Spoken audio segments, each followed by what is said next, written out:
இப்போ நான் பேசிட்டு இருக்கிற இந்த விளக்கத்துக்கு எவ்வளோ பேர் நான் சொன்னதில் வந்து உங்களுக்கு கரெக்டாக இருக்கும்? சக்கரை உள்ள நிறைய பேர் இருக்கிறீங்க, அதெல்லாம் உங்களுக்கு ஆன்மை ஏஞ்சி இருக்காது. ரெண்டாவது ட்ரிங்க்ஸு, ஸ்மோக்கு, பாக்கு, பாயெல்லாம் கெட்ட பழக்கம், போதைக்கு, அதனாலையும் உங்களுக்கு ஆன்மை ஏஞ்சிருக்காது. மன அழுத்தம் ஏஞ்சிருக்காது. ஹார்ட் ஒர்க்கு, டென்ஷன், ஸ்ட்ரெஸ்ஸு, அதனாலையும் உங்களுக்கு இந்த ப்ராப்ளம் வரும். அப்போ இவ்வளோ பிரச்சனை தான் எப்படி சார் ஒரு மனுஷன் நிம்மதியாக செக்ஸ் பண்ண முடியும்? முடியாது இல்லையா? அப்போ அதுக்கு என்ன காரணத்தை கண்டுபிடிச்சாச்சு நம்ம. சர்க்கரையா? சர்க்கரைக்கு உள்ளான ட்ரீட்மெண்ட்டு. அடுத்து போதைக்கு விட்டுடணும். ஸ்மோக்கோ, ட்ரிங்கோ, பாக்கோ, பாயிலோ எதுவுமே போட விட்டுடணும். அதுக்கு அடுத்தது ஹார்ட் ஒர்க்கு, மன அழுத்தம். அந்த மன அழுத்தம் நம்மளுக்கு ஒரு கவலைக்குது, செக்ஸ் பண்ண முடியல, ஃபீலெல்லாம் விட்டுடணும். விட்டுட்டு நல்ல ஒரு கவுன்சிலிங். நான் என்னை பொறுத்த வரைக்கும் நான் சொல்கிறது என்னன்னா, எங்கிட்டே வான்றேன். என்னுடைய ட்ரீட்மெண்ட்டில் சார் சர்க்கரையை கட்டுப்படுத்தணும்.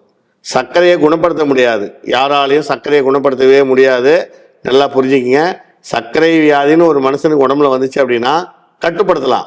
இப்போ 300 இருக்குது அப்படின்னா 150 கொண்டு வந்துடலாம். ஆனால் டயட்டை விட்டுட்டீங்க அப்படின்னா டக்குன்னு அது 300 போகும். அதனால் அது வந்து குணப்படுத்துகிற வியாதி கிடையாது. நிறைய பேர் சர்க்கரை குணப்படுத்த சொல்கிறீங்கன்னா அது சான்ஸ் இல்லை. கட்டுப்படுத்திக்கலாம். மாத்திரை போட்டு ஒரு 350 இருந்துச்சு, 400 இருந்துச்சு, நான் மாத்திரை போட்டேன், என் கண்ட்ரோலுக்கு வந்துச்சு, கண்ட்ரோலுக்கு வந்துடலாம். ஆனால் அது மாத்திரை விட்டு பாருங்கள், சல்லுன்னு ஏறி போயிடும்.